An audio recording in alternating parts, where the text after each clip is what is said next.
by talking about the Outer Space Treaty, and actually I'm really curious. I've talked to a number of people who are not in law and policy, but everybody keeps on talking about the Outer Space Treaty. Anybody have any familiarity with the Outer Space Treaty and some policies, space policies? That was a good number. So isn't the question fairly easy on who owns the moon? We have Article 1 and Article 2. So yeah, the moon is and all of the celestial bodies are the province of all humankind.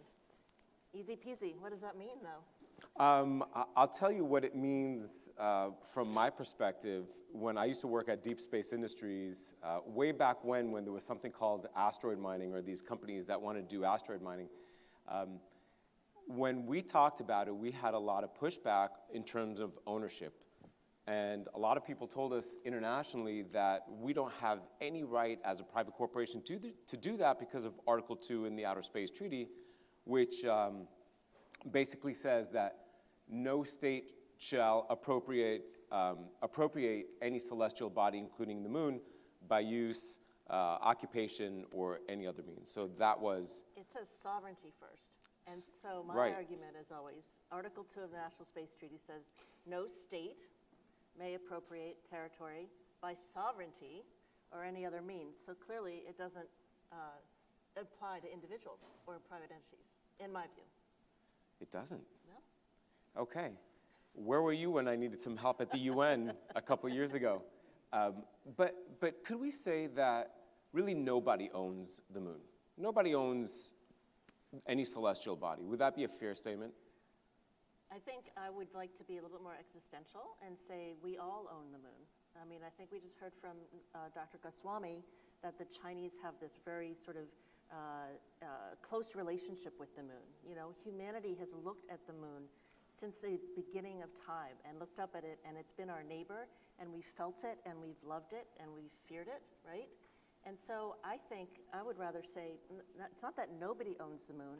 It is the province of all humankind, and we all have a vested interest in the moon. Okay, so we can say that everybody owns. Yes. Okay, so let's start there. Actually, why don't we take it a step back? Should we get a little existential here and ask a little bit more of a deeper question, not who owns, but why are we even talking about ownership? Why is that important in terms of, let's look at the why, right? All right, let me start off. Here's some of my thoughts. This may sound a little maybe even banal, right? Like, why are we even asking why? But I think Namrata was pointing out to some really important things that we can say that from a very simplistic perspective, good fences make good neighbors, right? So let's say we want to have some kind of understanding. But Namrata brought up some good points in terms of national strategic interests. And that's why they want to go to the moon. That's why they want to go to Mars.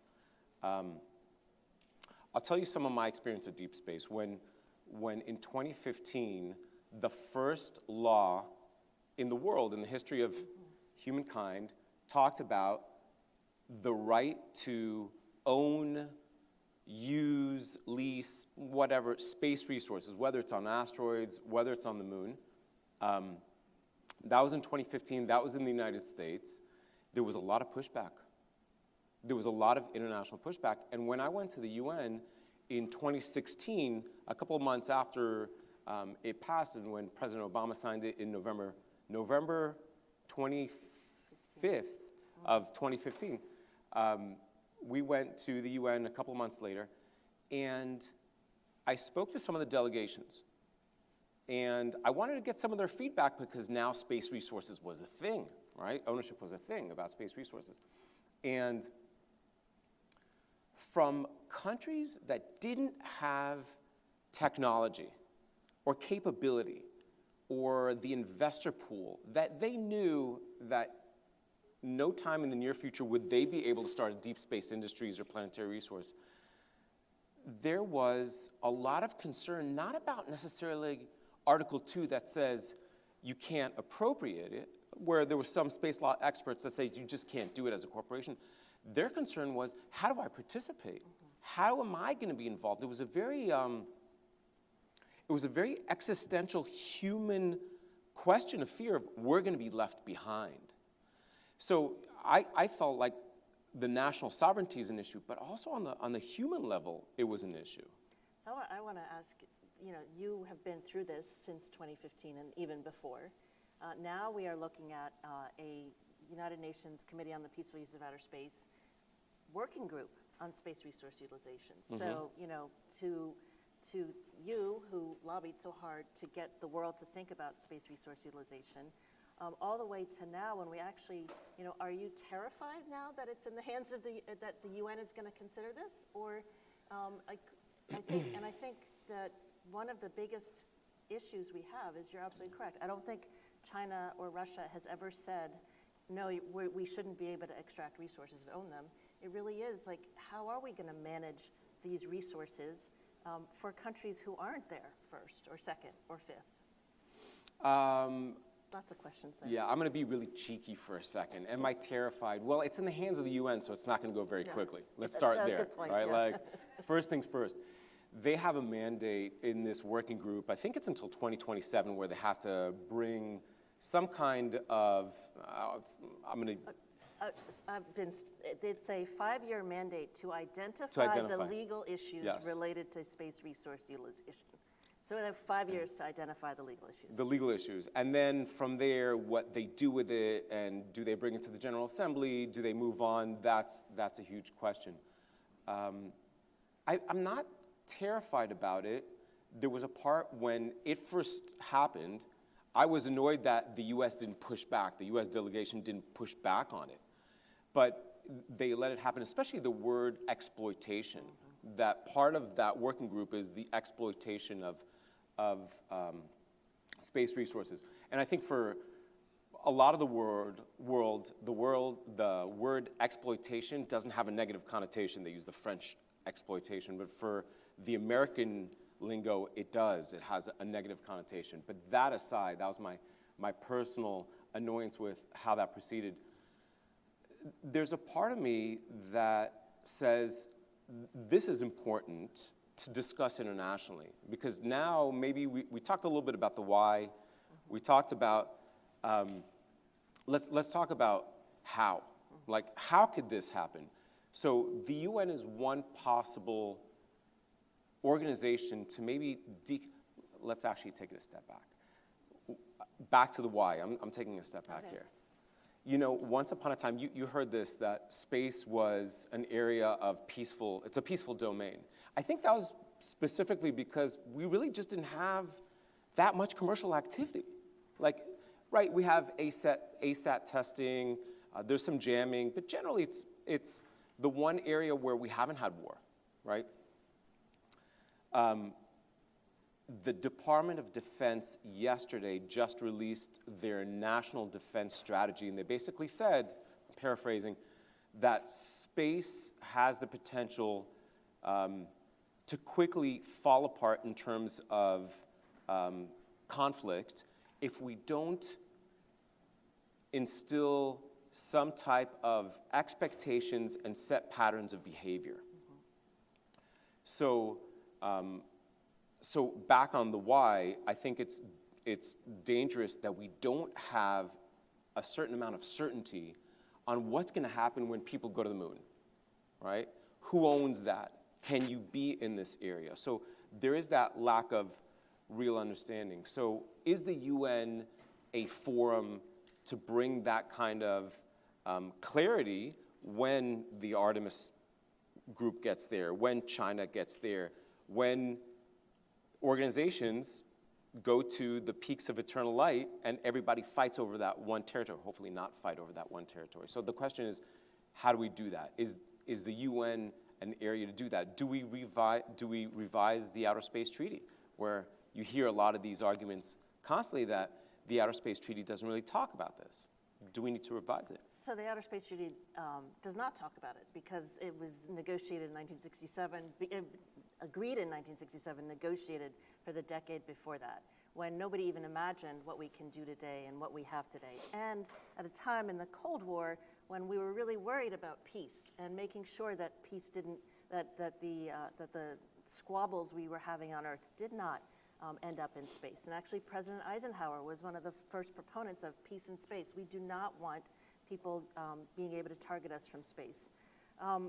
So does the Outer Space Treaty need to be revised? You know, I love the Outer Space Treaty. It is a phenomenal document. It has done a really great job of keeping the peace for 60 years. Does it need to be updated? Absolutely. Does it have a lot of gaps? Yep. Does it have a lot of inconsistencies? Absolutely. But you know what? 60 years ago, we were able to sit at a table and figure out that much, and now it's our responsibility and our job to get it to the next generation, to see it move on in a way that makes sense to all of us. And one thing that I'm really disappointed about with the Space Resources Working Group, other than the exploitation, is that Russia really doesn't want civil society involved. They only want countries involved in the negotiation of how we're going to prevent any conflicts down in the internal peaks. And that's such a mistake because it is going to be a private company that gets there. And why don't they want that? Because they don't have any commercial. And that's the bottom line. You know, like if they had that capability, they would advocate it. I remember back in 2013, 2014, when I went to the UN and we talked about space resources, the Chinese, and you know this person, I'm not going to name him right now, one of the leading professors, one of the leading figures in China on space law debated me nearly to death to say that Article 2 of the Outer Space Treaty absolutely forbids, it is illegal to mine asteroids or any part of the moon. It's illegal. And then, maybe Namrata can give me some context in terms of history and why this happened. Sometime in 2016, 2017, there was a 180-degree turn by the Chinese government. And they're like, it's not that it's illegal. Yeah, there's absolutely some room to, because all of a sudden, now that was part of their strategic thinking. Now that was part of their capabilities. They realized they can catch up to the United States. So that shifted. So I remember that clearly and distinctly. I don't think the UN is that place. I think basically because it will probably take 10 or more years for any treaty to ever pass. And when was the last time the United States ever ratified a space treaty? Or even had the appetite to do so? And even think about soft law. The UN does churn out sort of resolutions, right, which are non-binding and aspirational. But even those which are non-binding take 20 years. The remote sensing guidelines took 20 years. The sustainable development, the LTS guidelines took 9. So yeah, I mean it is. But if not the UN, then who? I mean, is it really going to be Artemis and then Russia, China? Well, here's part of the problem, right? From a corporate perspective, right? If I'm an entrepreneur, like we were in Deep Space Industries, and I have the technology, and let's say I have the financing. Let's call it the stool, right? The 3 legs of the stool. I've got the technology. I know I can do this. I've got the financing, but the 3rd leg is the regulatory certainty. Without that 3rd leg of regulatory certainty saying, here is the path, here is a law, a treaty, a rule that says, okay, this is what you want to do in the moon, how would I get that 2nd leg of the investors coming and saying, okay, I'll put money into your company knowing that the backing of the UN, the backing of the United States government, the rules will allow this to happen, that I don't put my money in and then the FAA is not going to give me a launch license in the last day and then it all falls apart.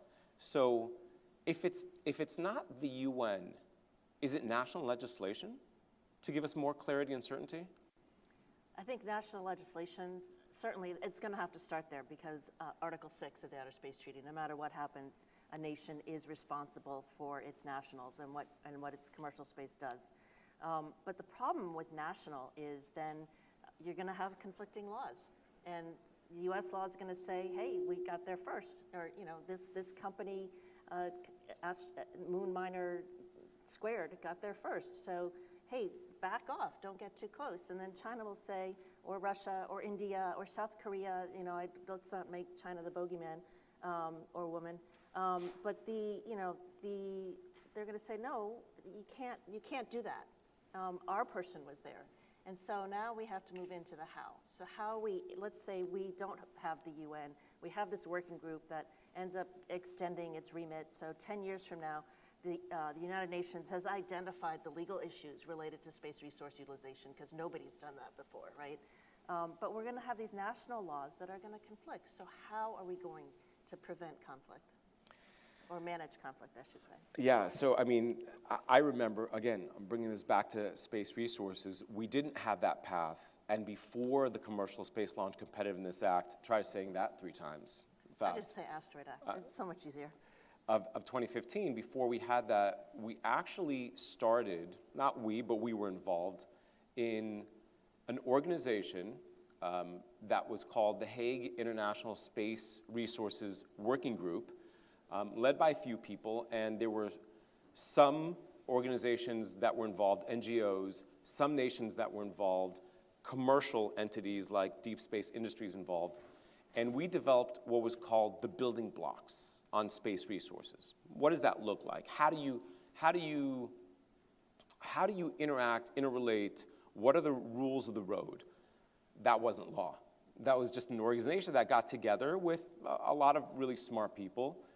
What you were talking about, soft law, would that be one of the paths? And by the way, I'd like to say that some of the ideas that came from there, that you know, came to the Artemis Accords on terms of safety zones and zones of non-interference, and hoping those Artemis Accords, because they're just accords, they're principles, right? They're not law, would become maybe international customary law, soft law over the years. What do you? Which is the biggest fear of Russia and China and any country that's not in the Artemis Accords, is that the Artemis Accords will attract enough countries to actually create a new norm and ultimately a custom of international law. I wanted the Hague Space Resources Working Group building blocks. That's another one that's really easy to say fast. They are fantastic, and it was a phenomenal. You are too humble, because it was really a groundbreaking sort of, let's get everybody in a room together and talk about this, and let's bring in as many people as we can. And there were lots of people at the table, there were lots of people behind the table. For All Mankind was honored to be part of it. And then they came up with this framework that had that embraced and captured a lot of very diverse ideas. And there were a lot of things people didn't agree on, but the framework everybody agreed on. And then you'd think, okay, hey, United Nations, we just helped you and kind of did your job for you. The United Nations, Russia, China said, absolutely not. We don't even want to see these in this body, because they were not created within the UN system. So then finally, the Netherlands introduced it as part of their remit, their delegation, but it's still faced with such skepticism, even though China was involved. They were. Yeah. They were involved. Not right from the beginning, but very close to the beginning. I remember having some really lively debates with the Chinese side and the Mexican side as well. They have Rosa, bless her heart. And they've historically really opposed the commercialization of these activities. But now Mexico's part of the Artemis Accords. So was it these conversations that we had in the Hague Space Resource Working Group, these informal building blocks that were created, were these the small steps to put the chinks in the wall on getting over the fact of disagreements that later on spurred the Artemis Accords and got nations that would have vehemently been opposed before, that are now together with the United States on how to conduct activities on the moon? So I'm going to say it. Those 2 horrible words in space law, moon agreement. Oh gosh, here we go. Yeah. Here we go. So, it is interesting, because Mexico is very vociferous, and in the UN dialogues, the delegate from Mexico always brings up the moon agreement and always pushes, well, why aren't we talking about the moon agreement? The moon agreement has a path. Australia is a member, has ratified the moon agreement, and yet they're part of Artemis. And Saudi Arabia. in Saudi Arabia. Yeah. And so that shows that whatever this disagreement with Artemis, or somehow it's not, because we have 3 nations that have said we can be a party to both of those. I'm also fascinated by UAE, which is sort of toying with both Artemis and China-Russia, you know, and to me that would be the ideal bridge, because we do have these 2 sides, and I know, I think at lunch somebody talked about, you know, we ought to let people do their own thing in space. I don't entirely agree with that, because we are going to be, especially in the beginning, on top of each other in space. But I want to get back to the how. And so you were there, and you talked. How did the concept of safety zones come up? I know NASA had the guidelines. I think Phil's out there. Thanks to Phil Metzger and his team, we had guidelines for safety zones around heritage sites. How did it come up, sort of percolate through? Well, if I can go through the Rolodex of my memory back in 2015, 2016, we started talking about what an area of exploration would look like, right? Not ownership, absolutely not ownership, but exploration.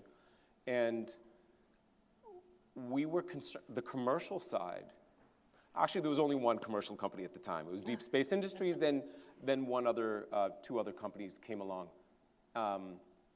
We were concerned that even if we had a certain sector of, we were thinking asteroids, not the moon, even a certain sector of an asteroid where we would land a spacecraft that would do some exploration, that there would be nefarious activities by other actors getting too close. So we talked about a potential zone of non-interference, right? You've got radio frequencies, you've got dust that can kick up. We have the obligations under the Outer Space Treaty for due regard, to make sure there's we protect other players in that area from environmental issues and from harm. So we wanted to talk about what that would look like. That started the conversation about safety zones and zones of interference within that context. That led to a bigger discussion with the Artemis Accords. Yeah. I mean, of course, our most precious resource in space today is our heritage. Yes, and you know, everything that you've done for that. Well, when we think about the Apollo lunar landing sites, or the Luna lunar landing sites, or the Chang'e landing sites, Frauenstein has been permanent observer since 2017, and nobody has ever told us that's a really stupid idea. Oh, we shouldn't be protecting stuff in space. Forget it. Other than Harrison Schmitt, who said we should be recycling it all, but you know, we're still working on him. But everybody agrees that we need to recognize and protect, but everyone says the same thing, but that would be claiming property. So how are we going to change that? And it's really, I mean, and that's why I think I read somewhere, it's a great quote, that when you negotiate a contract, you can agree on the words, but you will never agree on the interpretation of the words. That's right. And so, you know, maybe it's time not to say, oh, it's time to renegotiate the Outer Space Treaty. It's time to interpret the words of the Outer Space Treaty in a way that is conducive to helping us manage conflict. And so interpretations. Yes, a couple interpretations, of, yes. You put two lawyers in a room, you can have 4 interpretations. You know this. But, you know, now we speak about this because there's a little bit of time. Nobody's rushing to the moon just yet, right? So we have that ability to kind of joke, but isn't possessions 9/10 of the law? Isn't that what's going to happen potentially? The United States has its block. Not its block, but there's a block, Artemis Accords, and a group of countries that, then you have the Chinese, and maybe the Russians will get involved if they could put Roscosmos together and there's enough money left over from their war against Ukraine. Wouldn't it be possession 9/10 of the law? Who gets there first? It absolutely, I mean, because how would you enforce it even if you had a law? You know, I mean, fundamentally, so what? So China gets there first, and we say, oh, wait, no, you know, that's our safety zone or whatever. Who's going to go? And this brings in the whole sort of defense industry. Like, what is the role of the U.S. government with respect to a commercial entity? I mean, did you think about that? Like if you got to an asteroid and you started mining it, and then somebody came on the other end of the asteroid and said, province of all humankind, we get it too, what would be the role of the U.S. government? When we talked to the U.S. government about space resources back in 2012, their eyes rolled back in their head like 3 or 4 times. So they certainly weren't interested in getting involved. Later on, when we socialized the idea, and it just became like the first time I remember going up, I'm not going to even say this U.S. congressperson's name, but when we visited them back in 2013, and we talked about the reality that space resources is going to happen, and we're going to, what do you mean, like Bruce Willis in Armageddon? Like that, and it wasn't a thing, and then it became socialized and more accepted. Even throughout that time, I don't know if anybody in the U.S. government was really talking about protecting U.S. interests, corporate interests, or national interests via corporate interests. That may have changed. I'm not sure where that is right now. So I have to ask you, because my son, when he was 11, he read Virgil Pop's book, Who Owns the Moon? And he has wanted to mine asteroids forever. I think he introduced me to your company. And so he said, Mom, he read that book, he wants to mine asteroids, and that's how I got into space law, because he was like, can you figure out that whole property thing? Like, got it.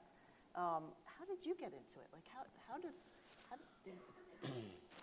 Yeah, well, so I'm dating myself here. I've been an attorney now for 23 years, and it's always been in aerospace. So my mom likes to say, and I've told you this once, you've heard this, my mom likes to say the second they cut the umbilical cord, all I could do was look up at the sky. So I've always had an intense passion and obsession with aviation and space, and I just wanted to fly spacecraft and fly fast jets, and that's all I want to do.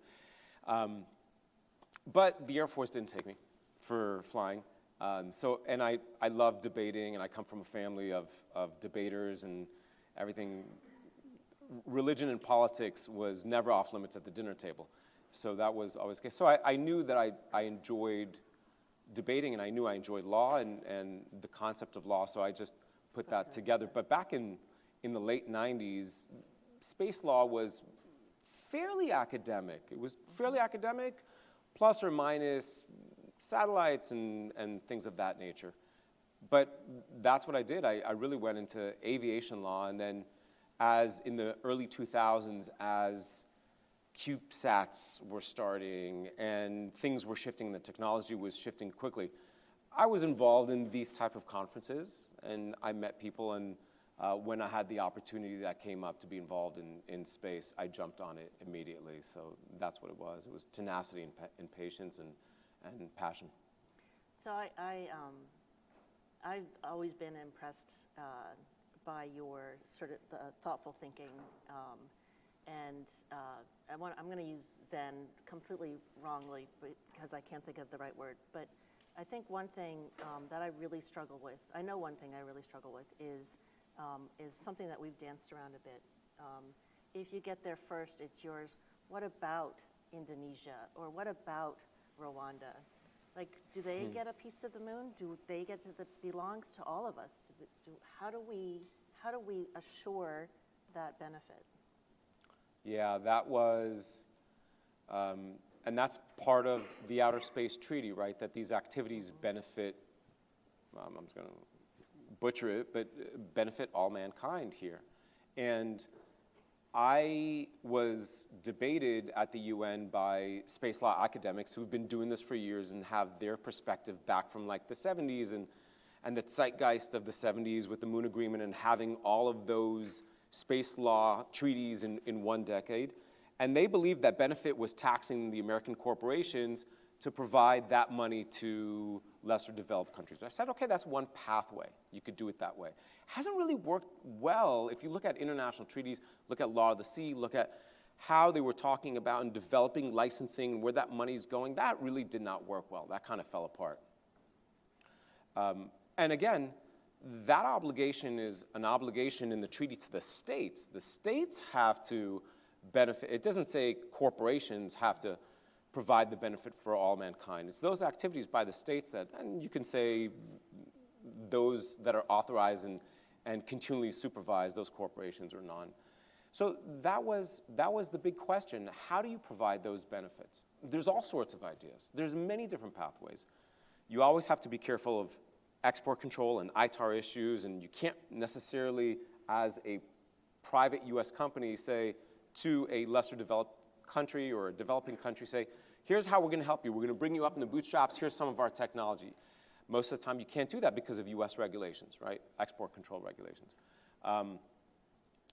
But NASA can do a lot, and a lot of the benefits that happen by the data that we as corporations would garner from the exploration and the use of these resources, or not even the resources, just the exploration of the moon and Mars, that could be shared with NASA. NASA could, or the US government, however you want to work it, and that could be filtered to and shared with different countries around the world. I'm giving you one example. There are many different possibilities, but nobody has a definition of what benefit sharing means. I was lucky enough to be invited to one of Greg Autry's classes about a week ago, and it was a very diverse group of people, and I met a woman from Madagascar, which was awesome because I grew up in Madagascar, but she had never even thought about space or about how beneficial remote sensing is. And a week before that, I was at an event called the Global Periphery, and there was this whole event, this performance art. We were joking about it. I didn't understand it. It made me feel really sad. And the name of it was, "Is it a luxury to dream of space?" And for some people, it is. And I think that's really sad. And I'm going to ask you the really hard question: How do we make it not a luxury for somebody to dream of mining the moon, of going to the moon? Maybe I can revert that back to you. Let's talk about the UN Sustainability Plan and getting lesser developed countries involved in some of those activities. I mean, we can't necessarily bring everybody to the United States or Europe or other countries that are developing these technologies, but we can certainly have a more active role for corporations. You're bringing up a good point, right? Like, let's say the UN. I have mixed emotions. I think the UN's a great body. Corporations are not allowed to be part of the legal subcommittee. We can't be, even as observers, I would not go as Deep Space Industries. I would have to go through the International Institute of Space Law as a member to participate. Very much against corporations, right? On the one hand, they want corporations to provide benefit. On the other hand, they don't want corporations to participate in the discussions of policy and international law. So I would say get the corporations more involved on the UN level, on an international level.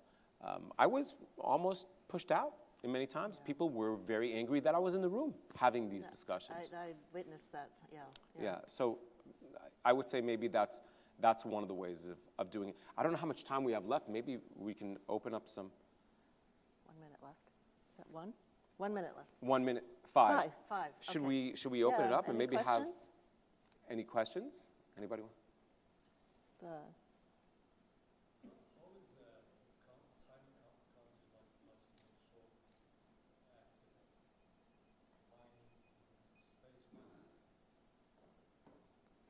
I didn't. I'm sorry. I'm curious, how is a small country like Luxembourg Luxembourg.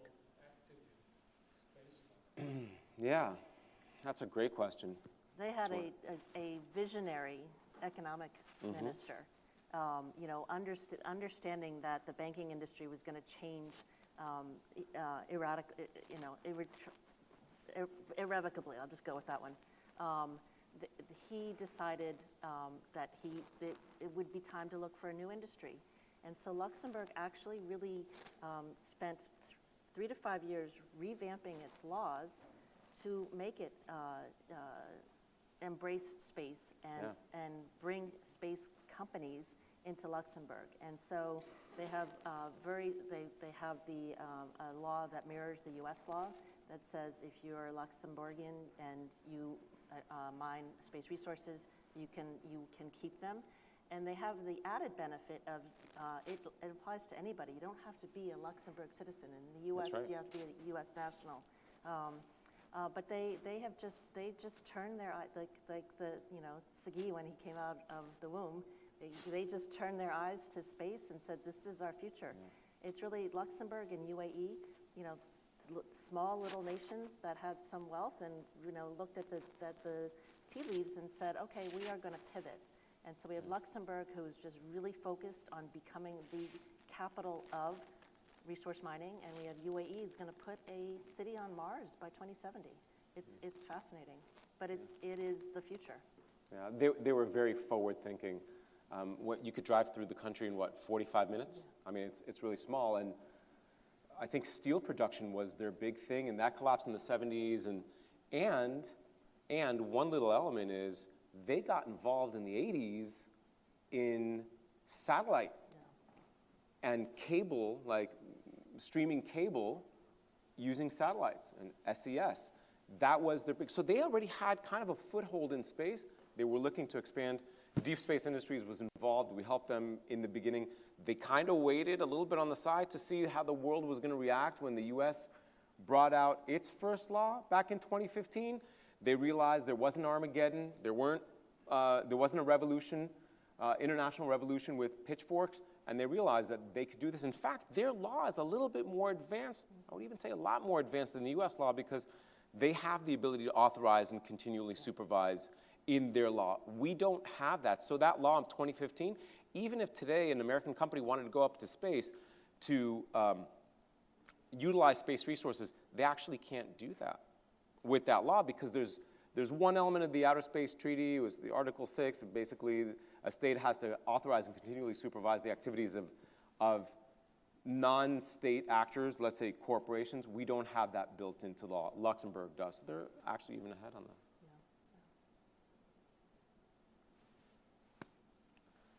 So I have long kind of been a critic of the Outer Space Treaty's lack of sovereignty. I know the Kumbaya crowd thinks that that will ensure peace by not having any territorial claims. But the reality is that territories that aren't managed or where it's unclear who enforces the rule of law legally turn into the Wild West. Any thoughts or comments on that topic? If two commercial or private actors or state-owned enterprise and a private actor run into a conflict, who's going to enforce this view? Yeah.